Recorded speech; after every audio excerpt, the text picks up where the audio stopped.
Hi, welcome to my latest video. Today I'm going to be doing a brake overhaul. I'm going to be changing the front brake discs, pads, calipers and hoses, and then I'm going to be doing the same on the back plus the handbrake shoes. This video will probably end up being split into 2, maybe 3 parts. This part is about the front brakes, and then part 2 will be about the rear brakes, okay? And then there may be a third part looking at changing caliper pistons and things like that. I've bought new discs. These are EBC discs, and I've also got new calipers, new pads, new shoes, and these nice Goodridge stainless braided hoses.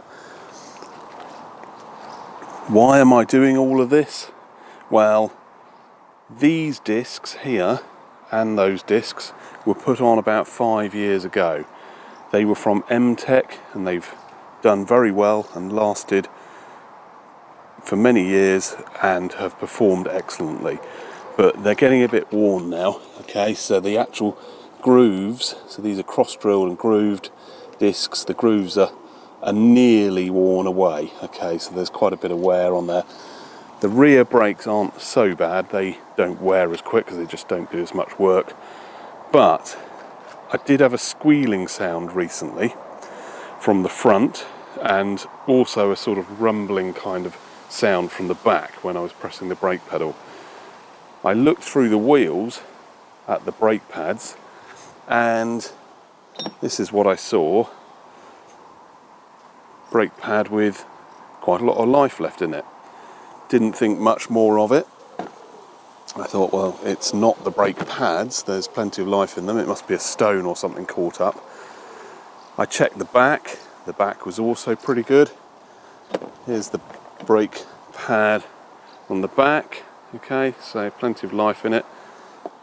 So I dug a bit deeper and took the wheels off, front and back wheels off, and what I found was that the pad on the inside, on the front, both front brakes and both rears, all 4 inner pads were really worn down to the rivets, okay, with less than a millimetre of life left in them. Why the inner pads were wearing like that quicker than the outer ones, I don't know. I'm not sure. It may be due to the sort of floating caliper. Okay, so this caliper on the back as well, it has one piston and then there's some sort of pins that allow it to sort of slide across so that the wear is the same on the outside and the inside. But if those pins start to stick, then maybe it could lead to one pad wearing quicker than the other. I'm not sure. If you've had that problem on your car with the pins sticking or the pads wearing at different rates, leave a comment below and let me know if you think that could have possibly caused this, or suggestions for other causes, okay? So what I needed to do about 4 or 5 weeks ago was urgently fit new pads.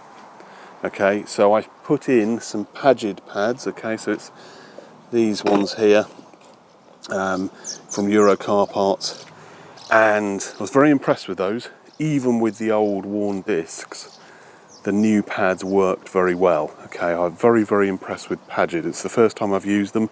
I've used Mintex and EBC and Brembo before, and the braking has always been okay but not brilliant. And then I put these Padded ones in and they really grab. They grip like anything. The brake dust is not so bad. It's nowhere near as bad as Brembo and EBC, and I'm just really impressed with them. So I'm going to keep running those. If you've never tried Padded pads, give them a go and see if you notice a difference, because I think they're fantastic, absolutely superb. So I'm sticking with Padded pads, but of course the brake discs still need changing.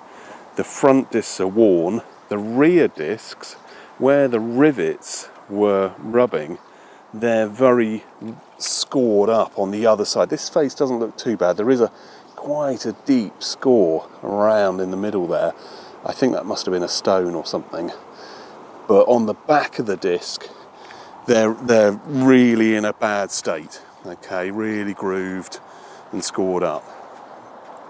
As well as that, when I went to put the new pads in the rear calipers, I found that the seal around the caliper piston was just destroyed. It had just perished and was flaking apart.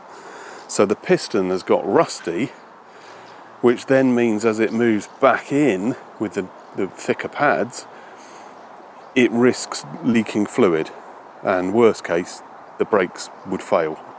Okay, either through gradual fluid loss or just fluid coming out alongside the outer sort of edge of the piston.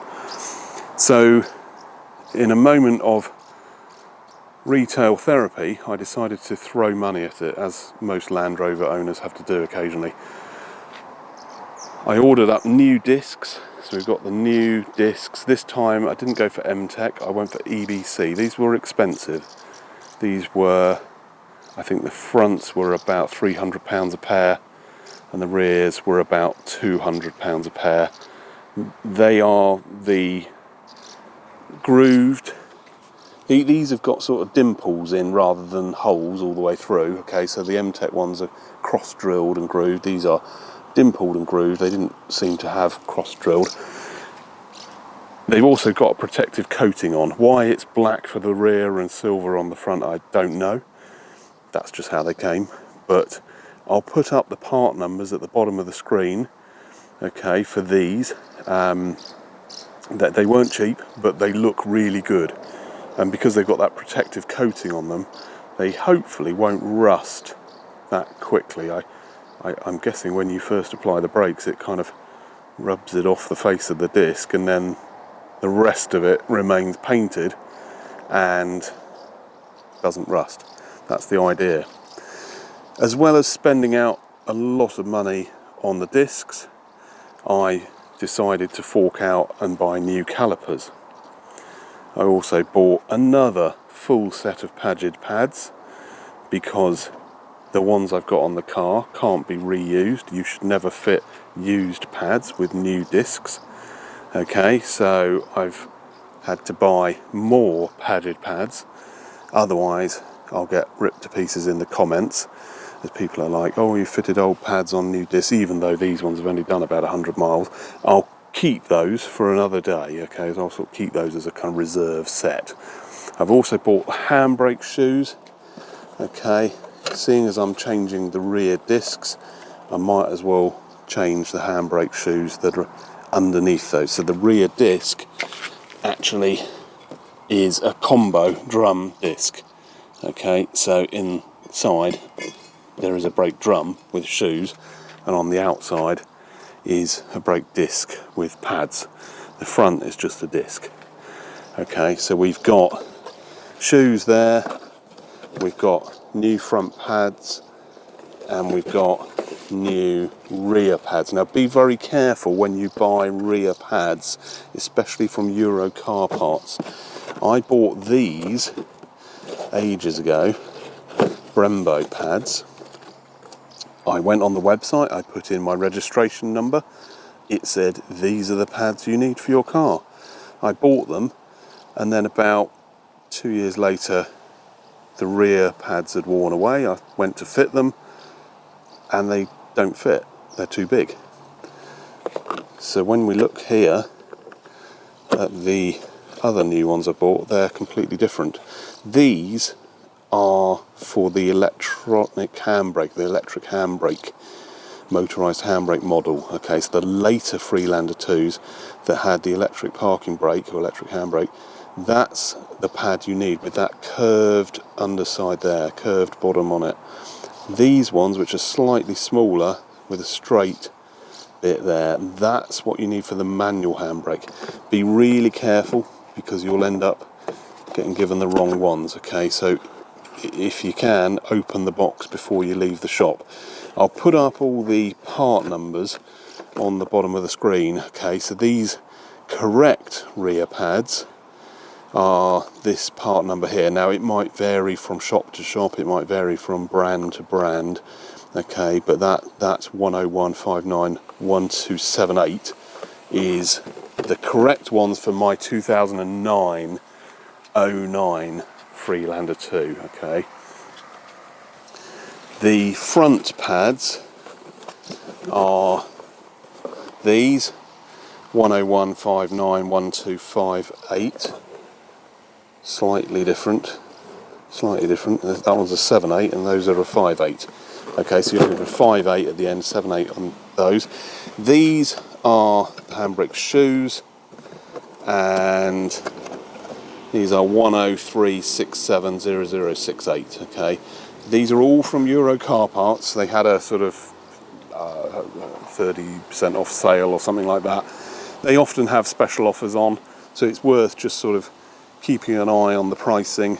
Every now and then they'll do, I think they call it a sort of payday sale or something like that. Right at the end of the month, you can usually get quite a lot of money off, okay? Alternatively, if you want Brembo, they're also available from Euro Car Parts. I think Halfords and German, Swedish and that will sell these as well, okay? So it's worth shopping around.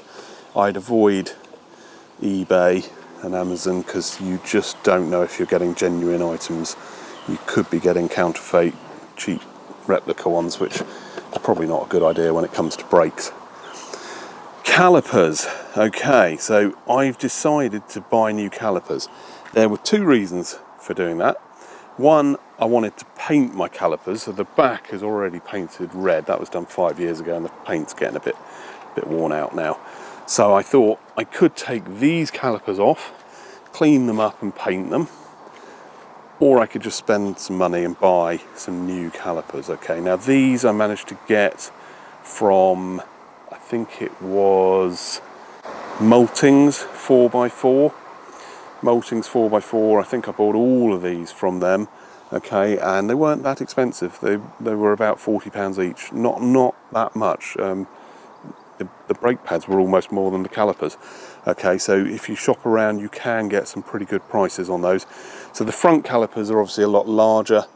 I thought because these calipers are quite old and there's a possibility the slide pins are getting a bit worn, and also if I'm changing the brake hoses, there's a possibility that the bleed screw might shear off and then the calipers kind of wrecked.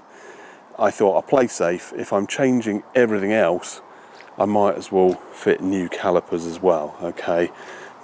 It's worth spending a little bit extra and just getting the new calipers as well. As well as calipers, I've bought these rear carriers. Okay, so the carrier is the bit that kind of bolts to the hub carrier. That's the caliper carrier, and the caliper fits on that and kind of floats.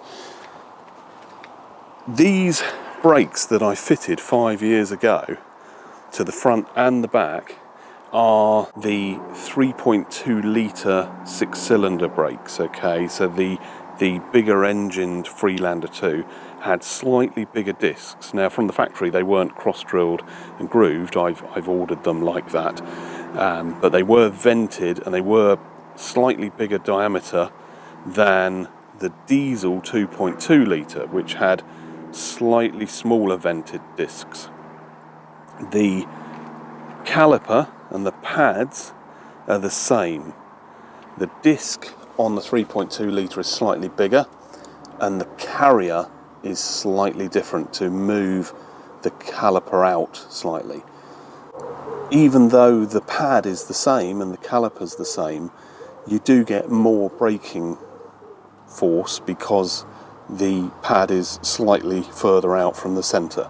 Okay, so that's worth doing if you've got standard brakes. Now, these caliper carriers for the vented 3.2 litre model are very difficult to get hold of. Okay, so I've found some rear caliper carriers. Okay, so I bought a spare set of those to paint orange, but I haven't been able to get the front ones. So I'm going to have to take those ones off and clean them up and paint them orange as well. Okay. On the back, I've also got effectively the 3.2 litre setup. The disc diameter is the same, the caliper is different, the carrier is different, the pads are the same, okay, and the disc is a vented one. So the standard diesel disc is solid, same diameter, but because it's thinner, it has different calipers and carriers, okay. So I'll put the part numbers of all of these different things in the description of this video, okay, and I'll also try and put them at the bottom of the screen as I mention each thing, okay. So just in summary, 3.2 litre brakes, bigger discs, same caliper, same pads, different carrier, okay. And then on the back, the discs are vented instead of solid, so it's the same diameter but it's thicker. The pads are the same, but you need different calipers and carriers, okay. The hoses are the same between them all, okay. So these standard rubber hoses are supposed to be changed every 10 years. I've never done mine. My car is now about 16 years old, okay, so they're getting a little bit old and perished, okay, so they need changing, and I'm going to be changing them for these here, okay. So these are Goodridge, Goodridge, not to be confused with Goodrich, okay, who make the tyres, okay. So BF Goodrich, okay, make tyres, and Goodridge make hoses. Very confusing. Alright, but these are stainless braided hoses. Let's see if we can get these out. I'll just get one of them out even. Come on. There we go. And yeah, they've got sort of black protective sleeve and that on them, but you can see there it's stainless braided, but it's got a plastic kind of coating on it. But they're very nice, nicely made, and these don't actually have the sort of banjo end that you often see on some replacement brake hoses. These are exactly like the factory ones with the same sort of factory ends, okay, so it's a straight kind of connection rather than a sort of side banjo ring with a kind of bolt thing in it. Okay, so these were ordered online from Goodridge's website. I'll put a link to that in the description. I hope they fit. I'm also a bit confused as to which ones are the rear and which are the front. Okay, so let's just have a look here. So what we have, two hoses have two of these rubber grommets on, and two of them only have one. Okay, so if we quickly look here, it looks like the front has one, okay, and then the back does a sort of serpent kind of thing. Yeah, it's got two. Okay, so the ones with two grommets are the rears.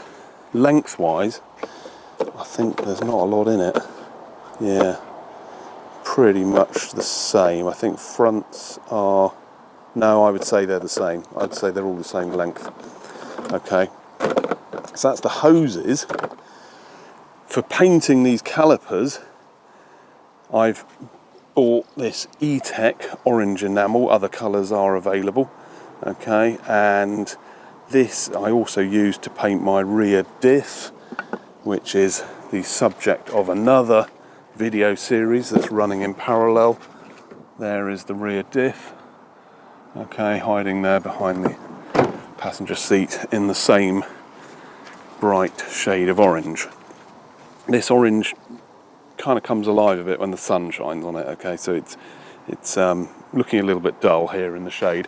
It's been a scorching hot day today, 30 degrees, pit lane kitties out here trying to keep cool in the shade. Pit lane peanuts around somewhere. He's black, you see, so he heats up really quickly. He's been really struggling today in this heat. Tomorrow it's going to be 34 degrees.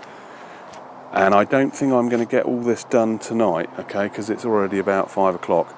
So this is really just the introduction, show you the parts that I'm going to be fitting. I'm going to get up early tomorrow morning. I'm going to try and get up at about sort of 6 o'clock or something like that. 5 to 6 o'clock, I guess it depends what time Pit Lane Kitty wants to go out hunting first thing in the morning. But whenever she gets up, I'll get up, I'll come out here, hopefully it'll be a bit cooler, and try and get as much of this done before that blazing hot sun shines, because I started filming this morning at about 10 o'clock. I got all the tools and everything out, took the wheels off, I started filming, and it was just so hot that I just couldn't even think straight. I kept on messing up my lines and doing some, well about 30 outtakes. I kind of called it a day. I said, right, I'm just going to wait until the sun goes behind the tree and it's a little bit cooler and shady where my car is. Okay, so this is the first part of the video, and then tomorrow morning I'm going to make a start on removing the various front bits. I've got wheel spacers on, okay, so I'm going to take those off, take off the caliper and the pads. I'll put the camcorder on the tripod and just sort of have that kind of low next to the brake disc filming, and then I'll work away and kind of talk you through it all as I do it, really. When I've done all the brakes, the next big thing that I need to do is the lower arms and the anti-roll bar bushes. Okay, but that will be a separate video. Okay, I'll probably do that next weekend. This weekend is all about brakes. Right, that's it for this evening. I will carry on tomorrow morning. Okay, here we are the next morning. It's early, 6 a.m. on a Sunday morning, so I'm going to talk very quietly. It's going to be really hot today, 34 degrees, so I thought I'd get up early and get out here before the sun breaks through the cloud. Yesterday was unbearable out here, trying to work, bent over here in the blazing sun, and it was 4 degrees cooler yesterday than it's going to be today. So I thought I'd set the alarm, get up early, get out here. Now for once, I'm not going to talk much in this video, because a lot of people are still asleep and they've got their windows open. But I'm just going to put the camera on the tripod. I've got my cup of tea ready, I've got my calipers here, my hoses.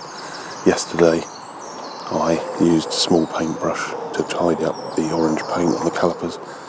So these are all looking really nice now.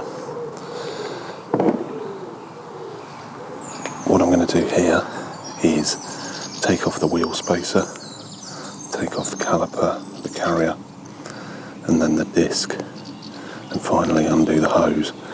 Now the crucial thing is the hose union here. Okay, so the way that works is the hose, the rubber flexi hose, is sort of locked into a kind of oval cutout. So you can't turn that. You have to turn the union on the solid pipe.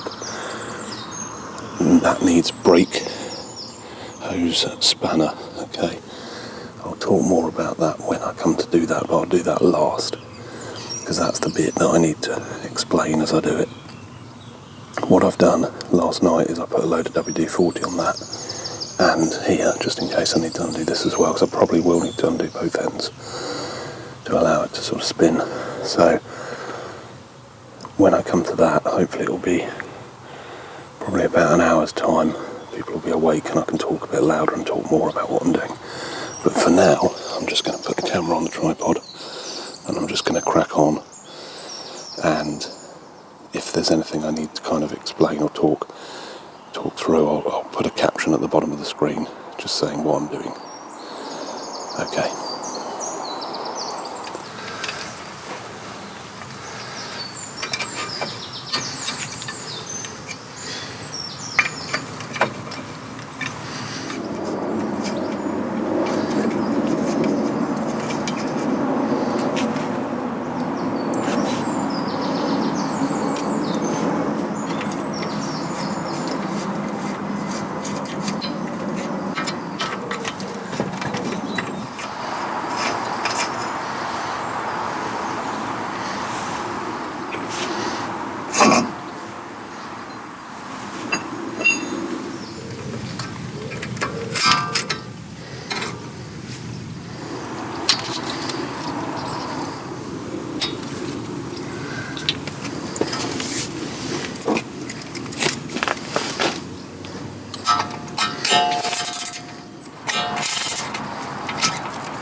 can see that disc is in a bit of a bad way on the back, very worn, and a lot of grooves and scoring. Yeah, definitely needs changing.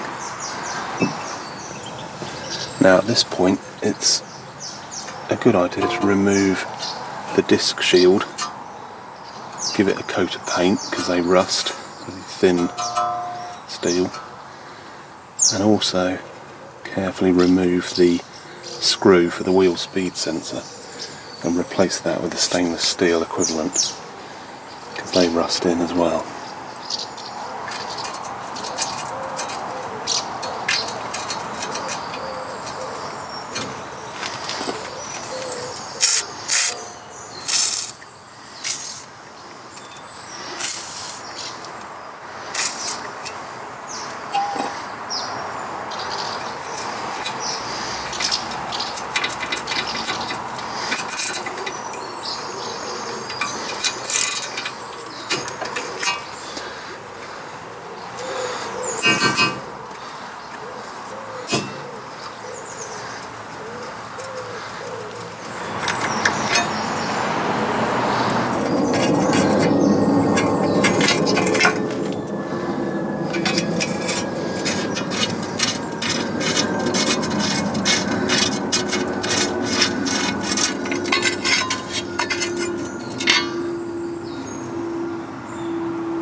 It's a T20.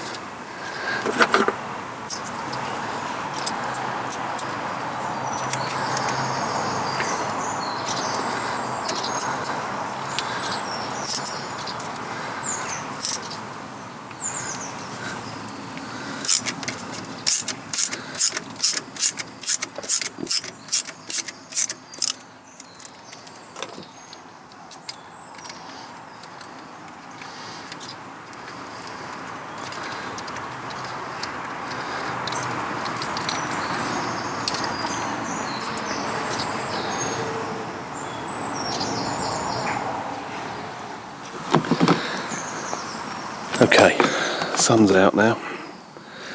I need to get a move on because it's going to get hot very, very quickly. Right, so the disc is off, caliper's off, the carrier's off. I've taken off the disc shield as well and removed the wheel speed sensor bolt or screw, a little sort of Torx machine screw. I think that's a short M5.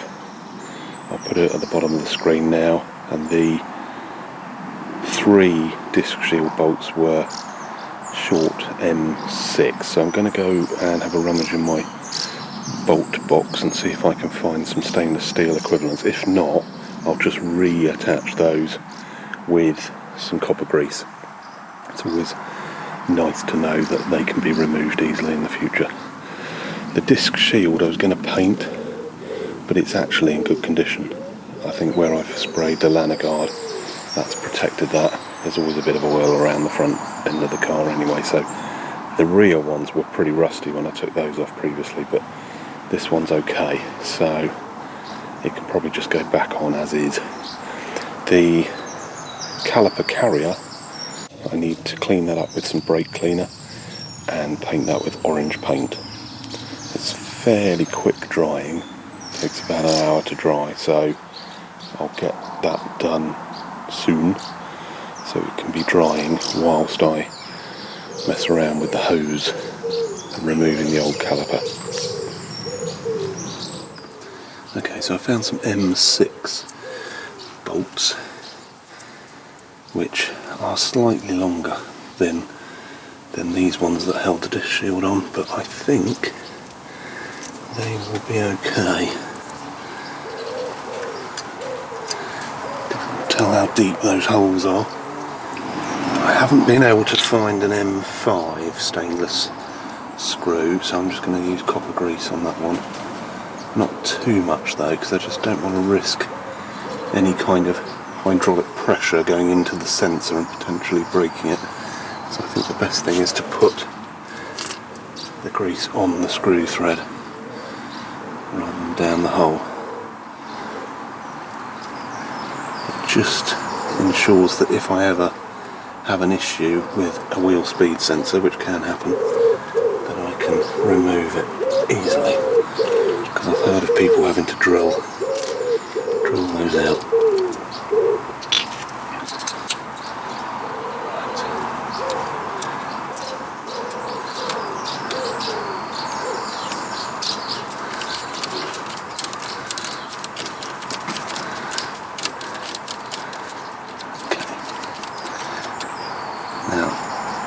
Do that hand tight, okay?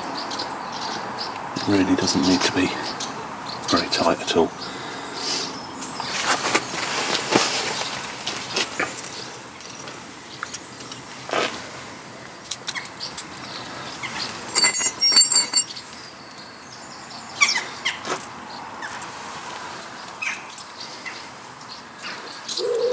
Right, let's just check how deep these holes are.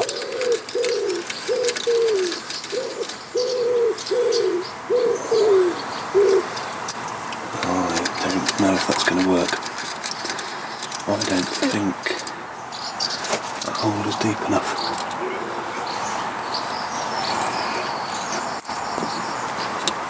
Right, let's try it and see.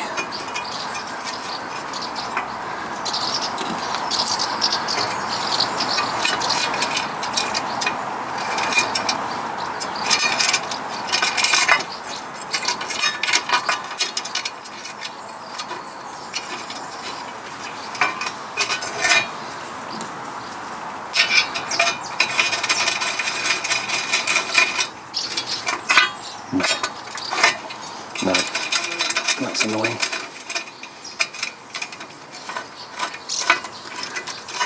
Bolts are too long.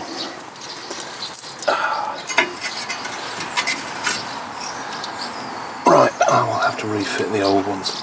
So the bolts you need are M6, about 10 millimeters long if they're flanged, or I would say 12 millimeters with a washer under the head.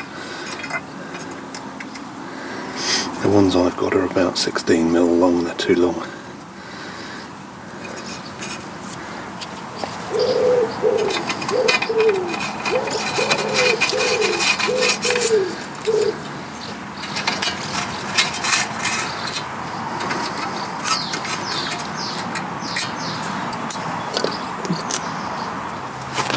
Right, time to clean up the caliper carrier.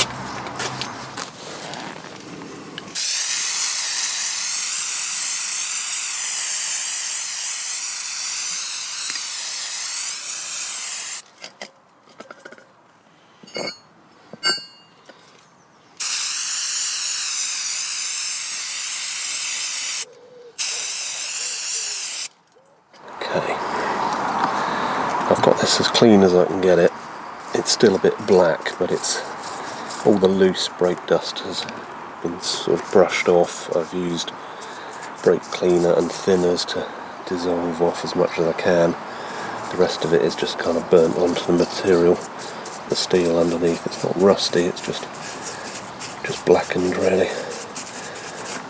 But there's no flakiness or rust or oil, grease on it. I'm hoping this paint adheres to the surface. This seems to be going on alright. It's going to need a couple of coats though.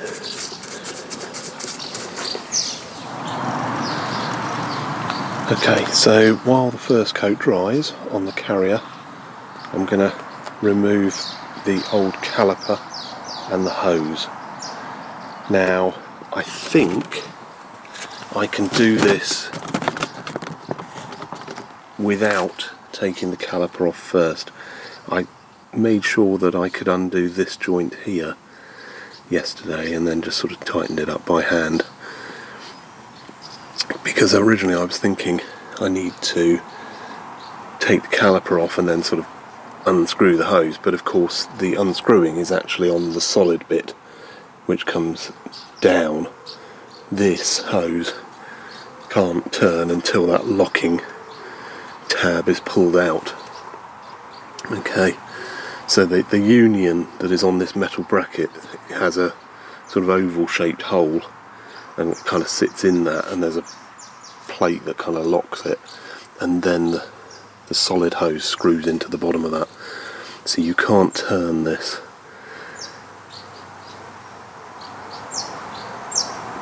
until that is removed. Okay, but it's probably better to undo the solid one. I mean, if the solid one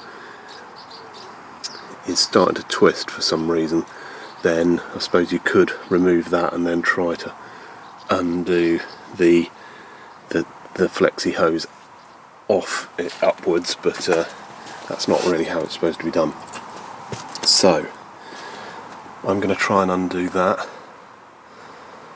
Fluid will come out, but I'm going to get the new hose ready to put on.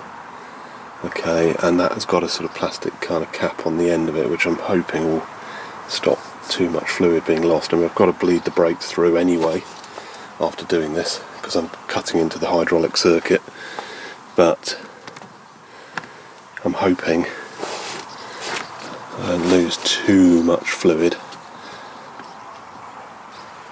when I'm actually changing this hose over. Now, this would be a lot easier without this caliper right here. Okay, I might actually just rest it on top of the hub. It might make things a little bit easier. Right, let's just rest that.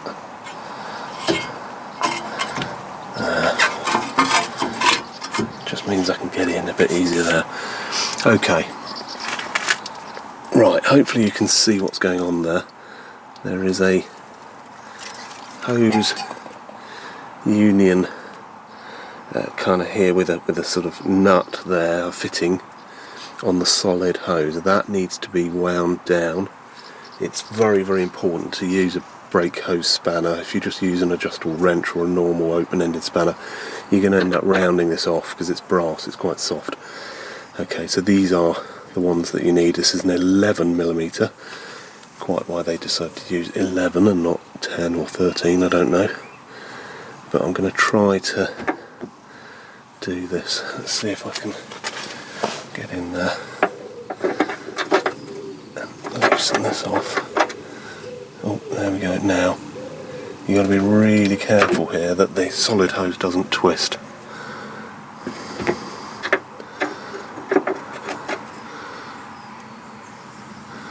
Odd. It's loose, but it's turning a bit and then stopping.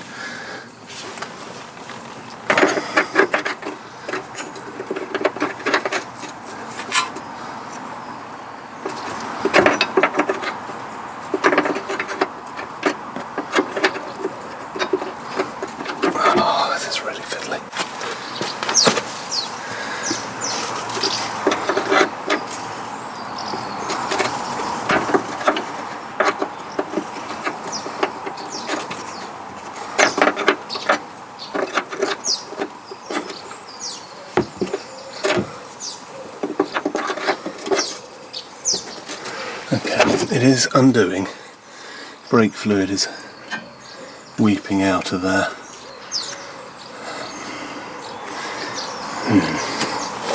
Just got to try and keep it all as clean as possible so I don't get any dirt into the brake lines.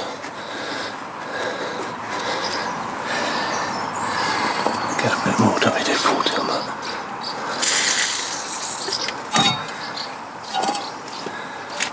This is the scariest part of the whole job, because if this goes wrong and it damages the fixed line, then I've got a real problem.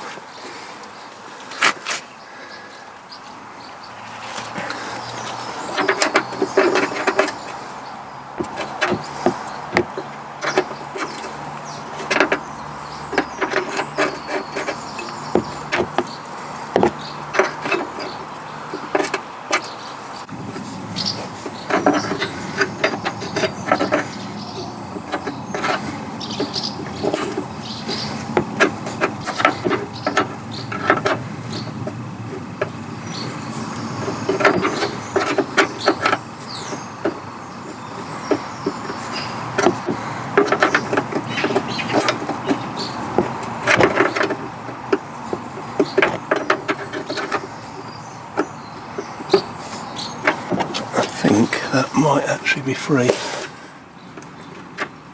Yeah, it is. Come on. Right, that's free. Okay. Brake fluid is pouring out.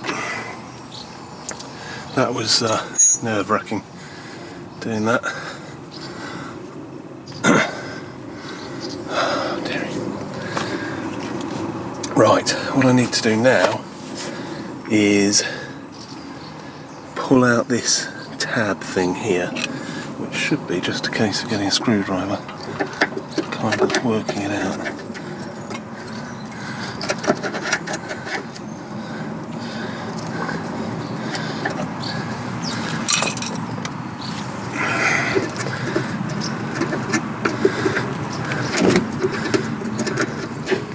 Come on.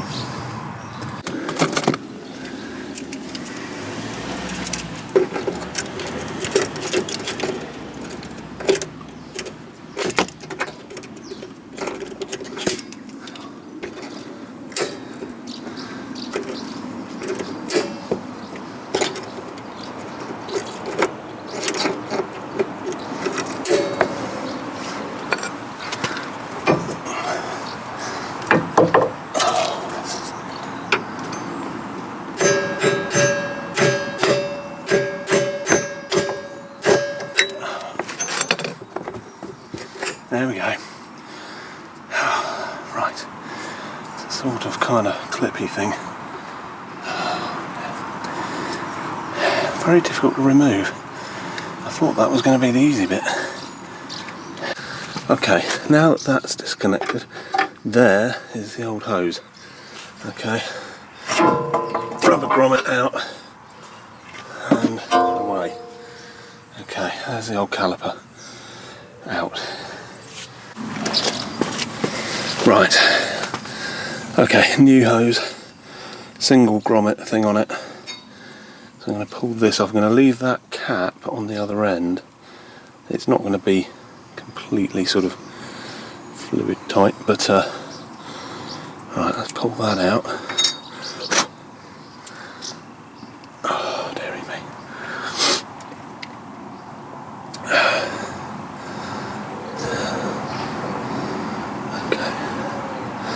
Yeah, I thought it was an oval shaped hole on there. It's actually a sort of kind of circle with pointy bits on it.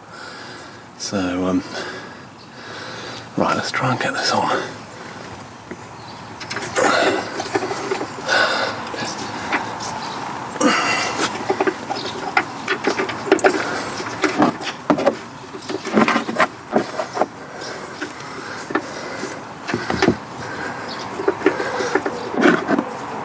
So I need to sit that in the hole.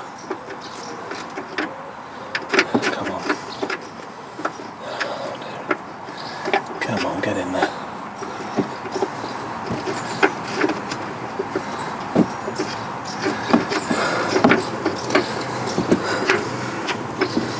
Doesn't want to go in. There we go. Finally. It's in. Oh my god, it's in. Right, can we get the plate in?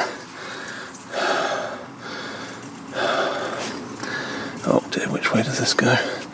That way, I think. Come on. Come on.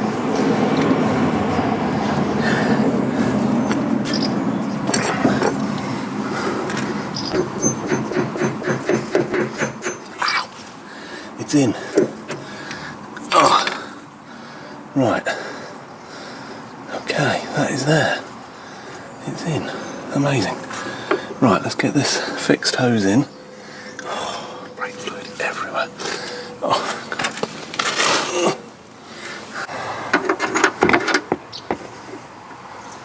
Oh, no, something's not right. What I'm going to do is I'm going to back that out.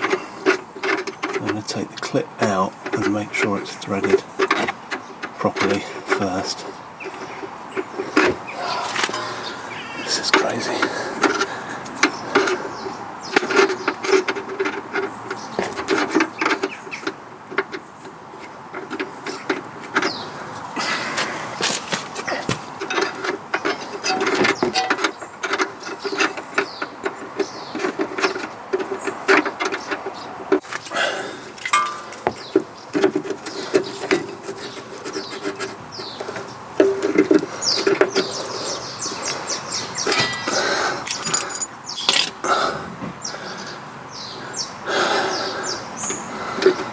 Right, I'm paranoid about cross-threading this.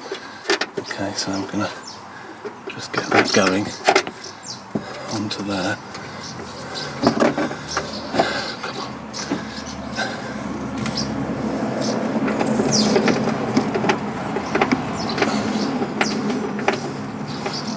There we go. Once it's threading on a bit, then I know it's not cross-threaded. Oh, God.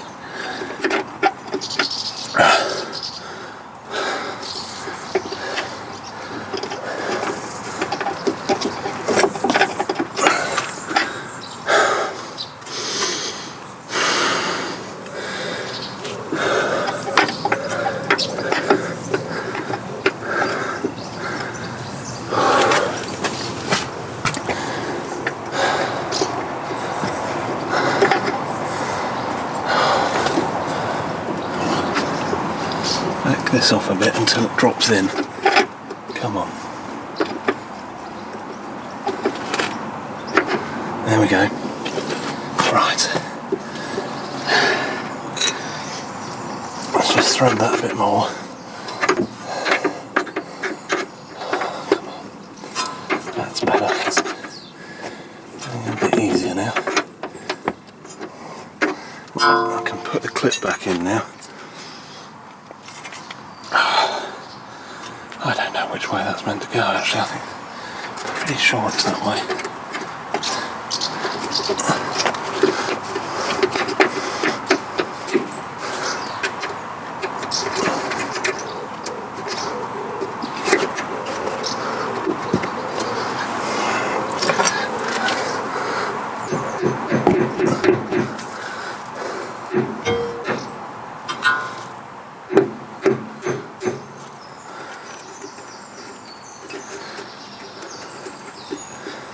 Not sure if that's really in.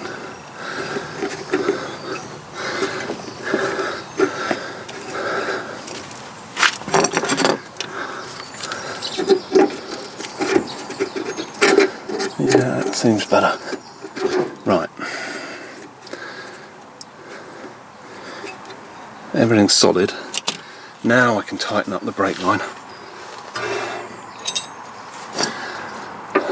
Fluid has stopped dripping, which is good.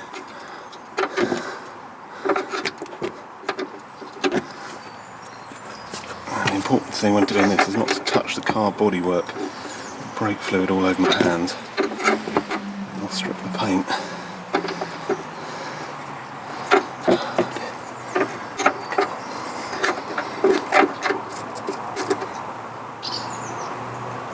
Right, that's tight.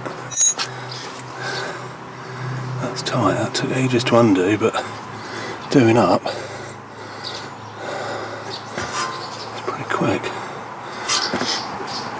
I just hope that's sealed.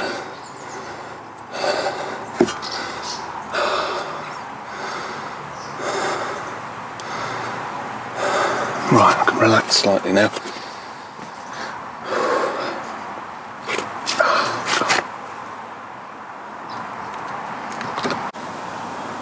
Okay, sit rep. Right, new hose is in. That was hard work, really hard work. Difficult undoing the old one, and then difficult getting the clip out, and then difficult getting the new one threaded in. A bit of advice there, get it threaded loosely before sitting the kind of flange into the locking hole and putting the clip on. Otherwise you risk cross-threading the end on the fixed pipe.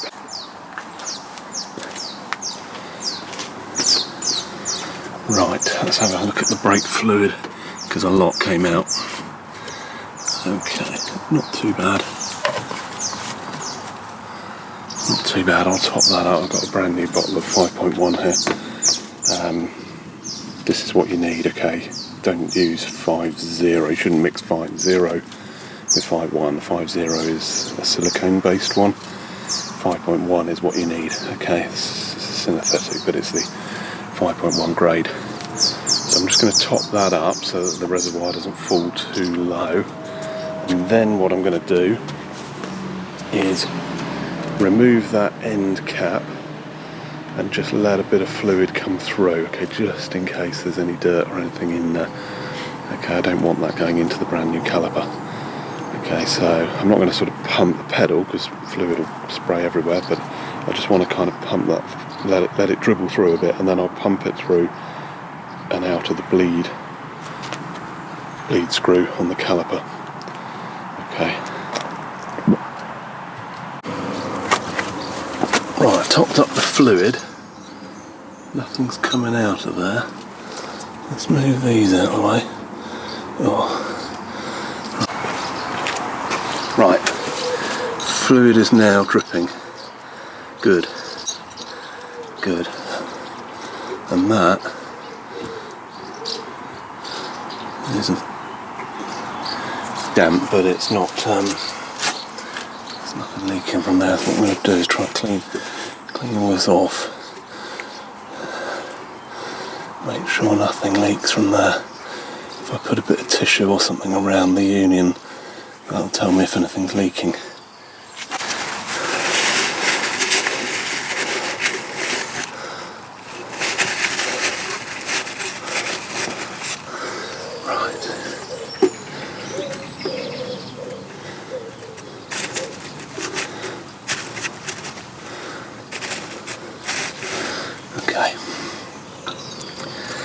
Right, I'm just going to let that drip for a bit. I just want to get a little bit of fluid through there just to kind of flush out anything that's in the hose from when it was manufactured or has got into the hose or the pipe as I was taking it apart and putting it back together. Just let that drip slightly.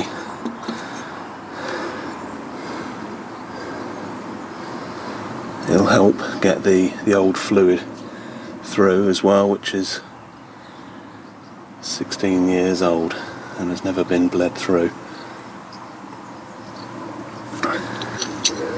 It's a bit dark brown, I don't think it's supposed to be that dark. Okay, what I'm going to do now is just give this all a bit of a clean up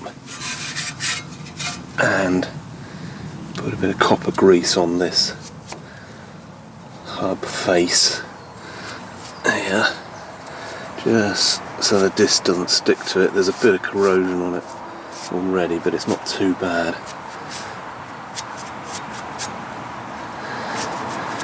I don't want it rusting and then sticking to the disc, or even worse, you can end up with a bit of sort of wheel wobble as the rust means it doesn't mate flat to the hub.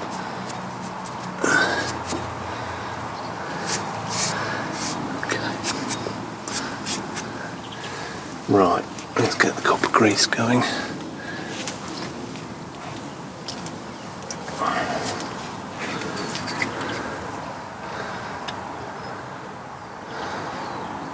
Good smear of this on.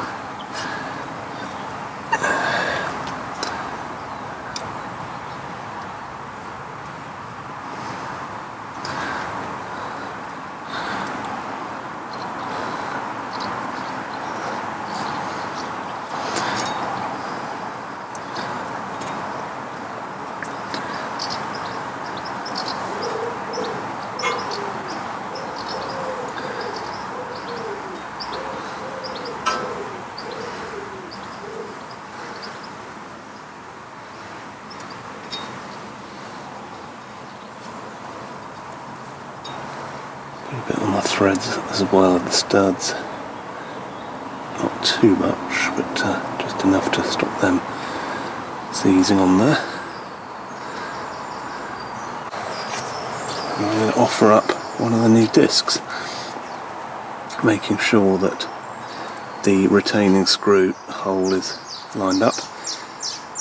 The disc is held on by the nut, so that's only really needed to hold the disc in place whilst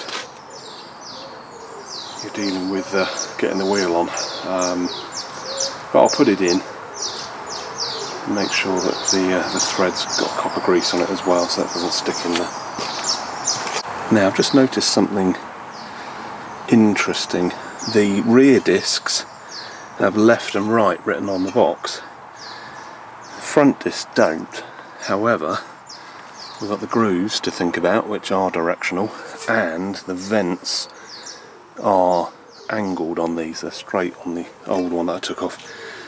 So that means they are handed, and I need to know if I'm fitting the right one. Looking at this, the grooves are in the same direction as the old one. It might be that it really doesn't matter and the other disc is exactly the same. I'm just going to get it out of the box and have a look. Right, okay. The EBC box. On the bottom of the box, it's got left. That's one to watch.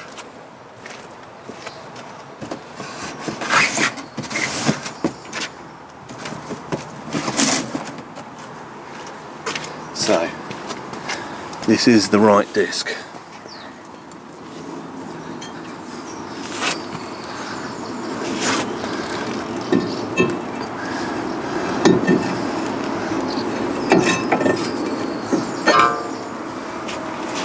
There we go. Right. It fits. Let's get that screw in. A bit of grease on the threads. I think some went in the hole when I smeared it around, but I'll just put a bit more on anyway. Only because this thread is a bit rusty, which means it has rusted in the past and may try to continue. Right, let's get that in there. It's a Torx 50 T50 for that.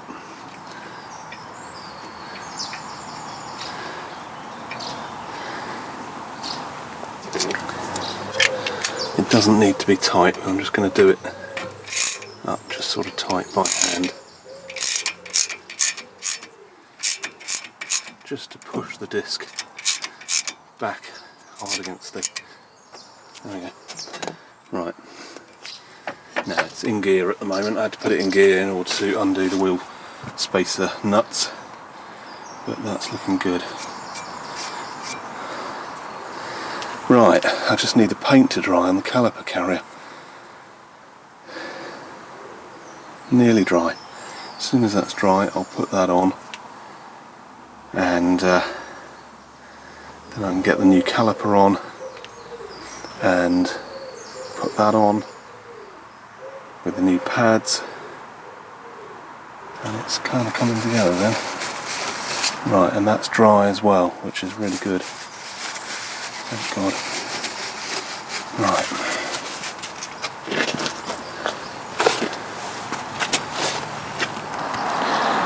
Okay, so just taking a quick break to give the camcorder and the microphone a bit of a charge. Whilst they were charging, I've put this carrier on. The paint is still a little bit tacky, so I sort of held it by a cable tie and stuck the bolts in. Okay. Torque wrench for the bolts, 200 Newton meters, very tight. Haynes does say not to reuse them. I don't have any other bolts, none of the brake parts I bought came with spare bolts. Okay, so if you're doing this and you're sort of planning this work, you might want to see if you can get hold of some of those bolts. I think the reason they say don't refit them is because they had thread lock on them from the factory maybe. Mine were a pretty sort of firm fit and tightened right up, so I don't think they're going to come loose. It's something I'll keep an eye on. I'll check all this in a few weeks' time, just make sure everything's still tight, but 200 Newton meters is about the maximum that this torque wrench goes to. Okay, I have got a bigger one somewhere, but that one goes to 210. That's a Halford's one, I think. I think a Halford is advanced. So that was right on the limit, really. So that's on there. The next thing I need to do is the caliper. Okay, so the calipers obviously are handed left and right. This is the one because no, it goes, oh hang on a minute, is it the right one? Which way does it go? Right, it goes that way. No, I think that's the wrong one actually. That's the wrong one. Hang on, it's got to have the bleed screw at the top. Let's have a look. Let's just see which way. Right, that's the right one. Almost fitted the wrong one. Okay, So that goes on like so, with the hose connection and the bleed screw at the top so the air gets out. Okay, so what I'm going to do is now somehow thread the end of that new hose into this, and only when it's sort of on and tight will I bolt that to the carrier. Okay, you can't put this on first because then the hose will twist up. Okay, so I've got to try and do that without getting brake fluid all over the place and ruining my nice orange paint or the protective coating on the disc. Okay, so I'm going to have to put the camera on the tripod, so I've got both hands free. Quickly swap this over. Okay, right, so I've put those pins in just with a bit of regular lithium grease on that. What I need to do now, take out this little bung, take this one off and try and screw this into here really quickly.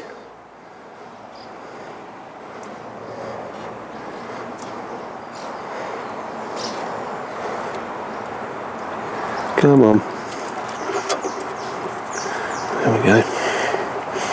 Come on, come on. Right. That wasn't so bad. A little bit of brake fluid dripped, but not too much.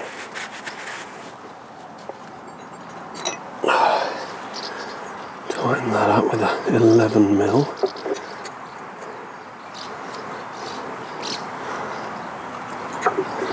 Okay. Right. Now I need to somehow offer this up without kinking up the hose. Now, there we go, like that. I won't put that grommet in just yet.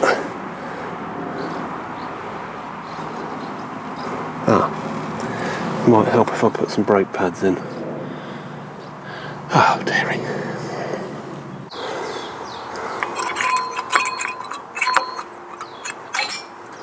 Okay, and then take one without a spring, and really that needs to sort of sit like that, ready. Okay.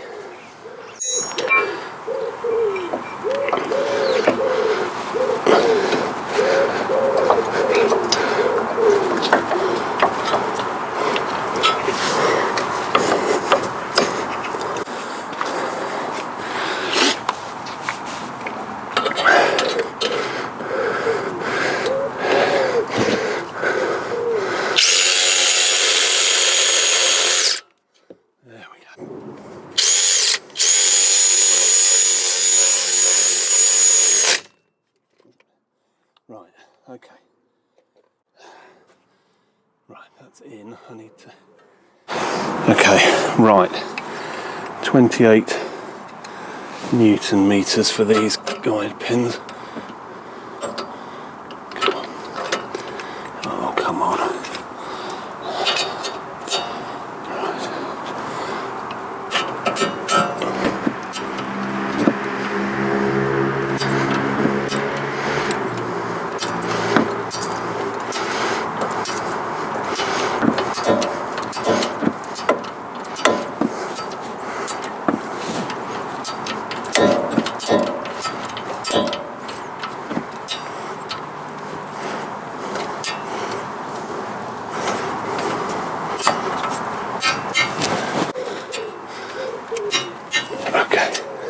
Right.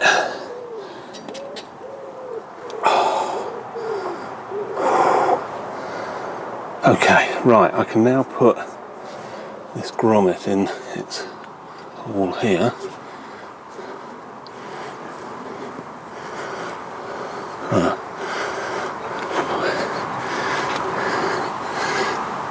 Come on, get in there.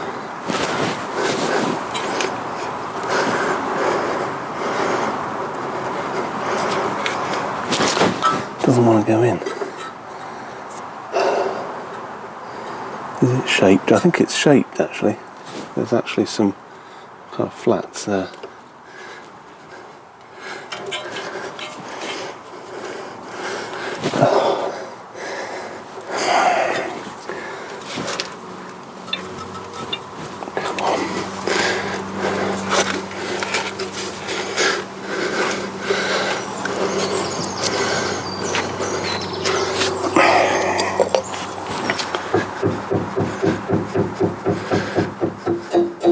There we go.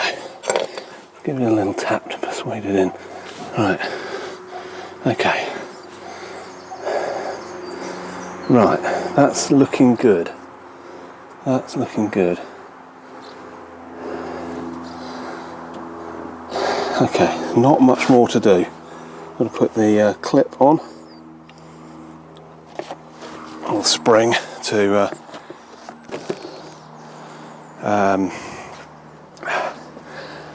stop it kind of squealing and that. Now, an interesting one here, I didn't put any copper grease on the back, but these Braided pads have this sort of rubbery kind of coating on the back. EBCs are the same. Okay, a lot of pads have these now. It's a sort of anti-squeal coating on the back. Okay, so I have to see how they go. I've had mixed results with pads with that coating. It sort of wears through sometimes, but I don't want to plaster this in copper grease. Don't want to risk it getting on the disc. If they start to squeal, I'll just pull that off, whack some copper grease on the backs. For now, I just want to try and keep this nice and clean. Okay, where's that clip gone? There it is. Now these are a bit fiddly to fit. You have to sort of...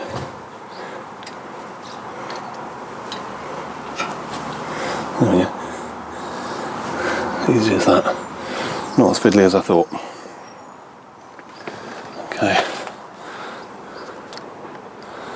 Right, so that spring, literally just get one end and then just bend the other one out and put it in. And that's in there. Right, time for a photograph, I think. And then I need to bleed the brakes. Okay, so that is all on and tightened up and looking amazing. The next thing I need to do is bleed the brakes. Now, Pit Lane Kitty's going to help me with that. Oh, she was anyway. I've trained her to get in the car and press the brake pedal in exchange for cat treats. She's decided to have a lie down. So I'm going to see what I can do on my own. Might even have to rope Mrs. Pitts into this. She doesn't really do car stuff. So what I have is a 1 meter long piece of 5mm inner diameter washer hose. Okay, it's windscreen washer hose. This is brand new, just taken out of the packet. And I'm going to stick that onto the bleed screw and stick it into the milk bottle here, glass bottle, which has a bit of fluid in the bottom of it. And the idea is that I sort of pump the pedal and it pushes the air out, and then no air can come back in because the end of the pipe is sort of under fluid, like underwater, if you see what I mean. So let's have a go at this and just see if it even works. I know that there are sort of easy bleed kits and all those kind of things. I used to use those years ago on classic cars, never had a lot of luck with them. The only real proper way to do it is with an assistant pressing the brake pedal as you open and close the bleed screw. Right, let's just get that. Now we put this on the... Come on, right, there it is. I almost need something. There's that bit of tissue. A bit of tissue or something just wedged in the top just to hold the hose. Oh no, don't go fully in. Right, there we go. It's in there and it's under the level of the fluid.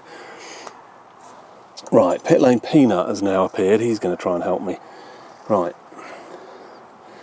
Let's loosen this off. Right, that's already loose actually. It was sort of finger tight, and I think the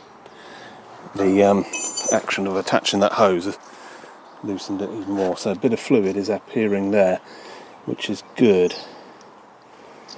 And what I need to do is gently pump the brake pedal until fluid and air goes down that hose and bubbles out in the bottom there. Once I can see clear fluid coming through, then I'll know that it's bled all the way through. Okay, so what I need to do as well is keep one eye on the fluid level. Right, let's try this. I'm going to press the brake pedal gently.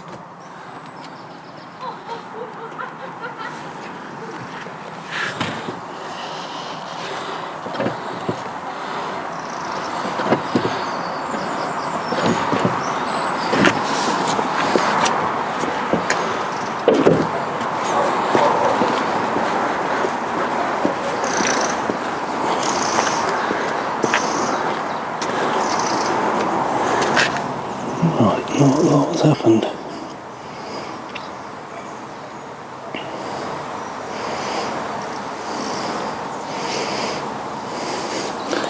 Oh, I think the valve had closed itself.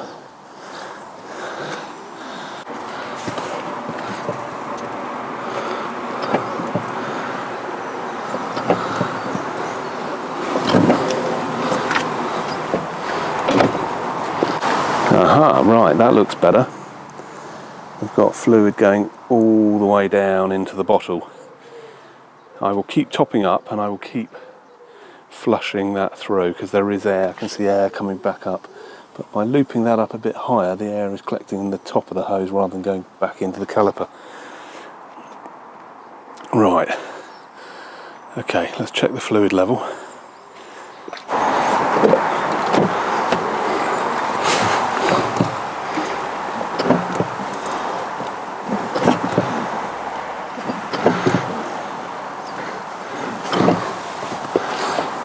That fluid looks nice and clean to me, so I'm going to close this off.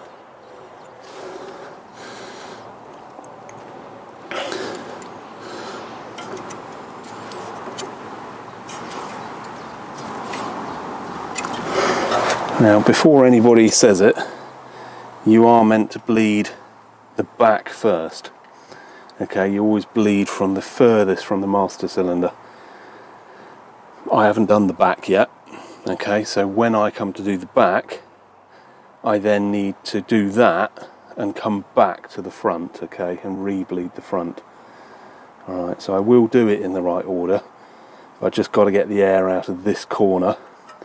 Next I've got to do the other side, bleed that, and then tomorrow evening I need to do the back. Now, I need to drive it on these discs, okay, so it's not a good idea to go out for a test drive with 4 new discs and pads because the brakes will be non-existent to start with.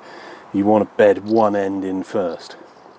So I need to get this bled as well as I can, do the other side, bleed that, test drive it to bed these brakes in, and then do the back, bleeding that, getting that all done, bed that in, and come back and just give the front a re-bleed, okay? So it should always work from the UK passenger rear corner first, okay? And I think on European cars, I honestly don't know if the master cylinder is on the other side. It must be, I suppose, because the pedal's on the other side. So yeah, so it's whichever corner is furthest from the master cylinder first, okay? Right, I'm happy with the colour of that fluid. There's also not a lot of air in it, which is good. So I shall take this out and hook this up somewhere.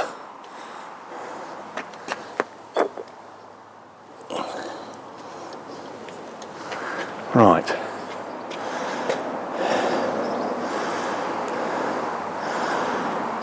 I think this is now ready for the wheel spacer to go back on. I'm happy with all of that. Don't think I've forgotten anything. Looking around. Oh, I know what I haven't put on. I haven't put the cap things on those. Let's find those. Okay. So they need to go on. Okay, just press fit. Everything else is looking good. Right, I'm going to get the wheel spacer on and then put the wheel on, and this corner can come down off the axle stand. Right, I'm just giving this a bit of a clean up. This is a 25mm wheel spacer, hub centric, which means it's got that ring, helps the wheel locate. This is needed because of my big tyres, otherwise they rub here. Okay, that mark there is just where the wheel came off earlier, but you'll rub against the shock if you're not careful. Okay, so fitted these. Be very careful if you buy cheap wheel spacers. Avoid the ones on eBay and Amazon. H&R are the brand to go for. These aren't H&R, but they're another British company. I bought them many years ago, so I can't remember the name of the company, but these are good quality British made ones. The cheap Chinese ones can crack.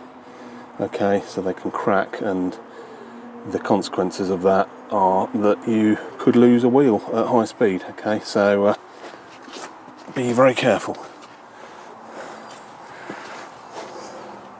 Right, I'm going to put a bit of copper grease on the back of this because this is steel and this is aluminium, and they don't get on with each other. Otherwise, what can happen is the wheel spacer corrodes, or the aluminium accelerates the corrosion on the steel, and basically it gets stuck to the disc. Now, did I put any on these? Let's just put a little bit on these studs.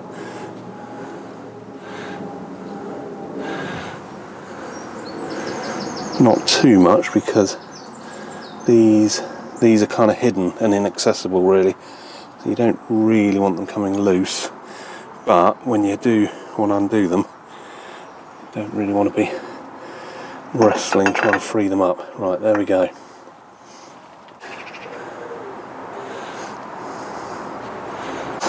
Oh, we need a bit actually on the outer hub centric ring, otherwise the wheel might get stuck on there, which often happens. You see people at the side of the road, they've got a puncture, they can't get the wheel off.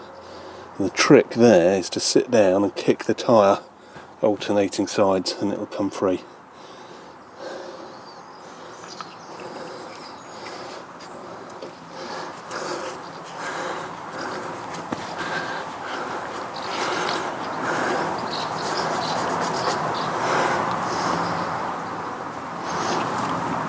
Right, okay. Let's get these nuts on.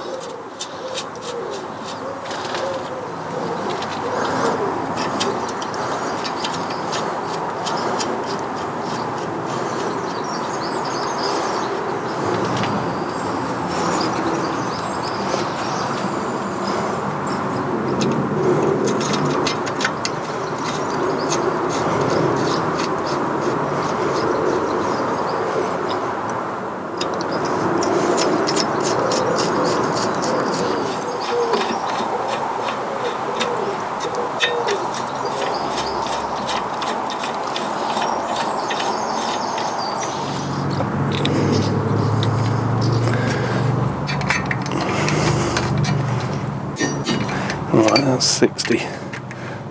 Okay, that'll do, and that's tight. I don't want to tighten it any more than that. Okay, right. Okay, right, there we go. Big brake upgrade. Done on one side, at the front only. I now need to wait until it cools off a bit. The sun is out now and the temperature is rising and it's coming round this side of the car, so I'm going to wait a bit later on when it goes behind the trees about 5ish, I'll come out here and probably turn the car around and do the other side at this end. I don't know, either that or I'll work over there in the shade. There's not a lot of room. Can't really get the trolley jack in easily. Need to be on this side of the car. Luckily my neighbour's been kind enough to park one space over, which is good. Gives me a bit of room. Okay, I'm going to pack up now. I'm just going to keep all of these tools handy and just put them all in a bag or something, because I'm going to need them all again a bit later on today. I'm not going to film the other side because it will be exactly the same as this. I'll be editing this video tonight, and that's going to be part 1. And then tomorrow night I'm going to try and do at least one of the rear ends, one rear brake, and film that, and that will be in part 2. Okay, right, from a scorching hot Hampshire in the UK, I hope that video was useful. Don't forget to like and subscribe, and I'll see you in the next video. Thank you, bye.